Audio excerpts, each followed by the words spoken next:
शिवसेनेच्या वतीनं आम्ही माननीय जिल्हाधिकारी साहेबांच्या निदर्शनास आणण्यासाठी आलो होतो। तर ते काय निदर्शनास आणण्यासाठी आलो होतो, जिल्हा भूमी अभिलेख कार्यालयात खाबुगिरीला ऊत आलेला आहे आणि तिथं सगळा गोंधळ चाललेला आहे। त्या भूमी अभिलेख कार्यालयाचा प्रमुखच कोण हे कर्मचाऱ्यांना माहीत नसतं किंवा कर्मचारी काय करतात ते त्या भूमी अभिलेख प्रमुखाला माहीत नसतं। आणि या लोकांच्या सावळ्या गोंधळामुळे आणि खाबुगिरीला ऊत आल्यामुळे आणि एजंटगिरीला ऊत आल्यामुळे सर्वसामान्यांच्यात मात्र हाल व्हायला लागले। ज्या सर्वसामान्य मालमत्ता धारकांनी किंवा शेतकऱ्यांनी 4-4 वर्ष झालं तिथं पैसे भरलेले आहेत, फी भरलेली आहे, त्यांची मोजणी होत नाही। आणि काही धनदांडग्यांची मात्र मोजणी कारभारीमार्फत आलेले धनदांडग्यांची मात्र लक्षात लगेच मोजणी केली जाते आणि पोटहिश्श्याच्या चुकीच्या नोंदीसुद्धा केल्या जातात।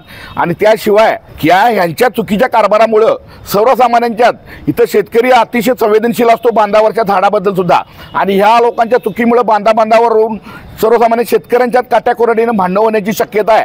आणि इथून मागं भांडणं मारामाऱ्या खुनापर्यंत बदल गेलेले आहे। आणि ह्या निर्डावलेल्या गेंड्याच्या कातडीच्या अधिकाऱ्यांना आणि या कर्मचाऱ्यांना त्याच्याशी काही देणे घेणं नाही।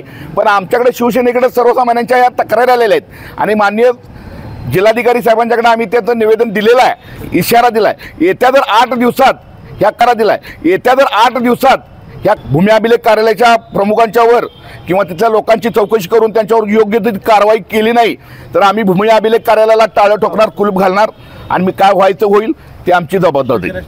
शिवसेना स्टाईलनं आम्ही त्यांना उत्तर देणार आणि या रस्त्यावरून त्यांना फिरू देणार नाही इतकं मात्र नक्की।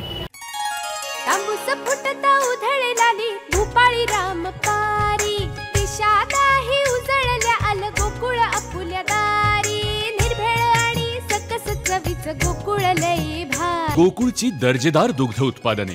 गोकुळ, अस्सल चव कोल्हापूरची।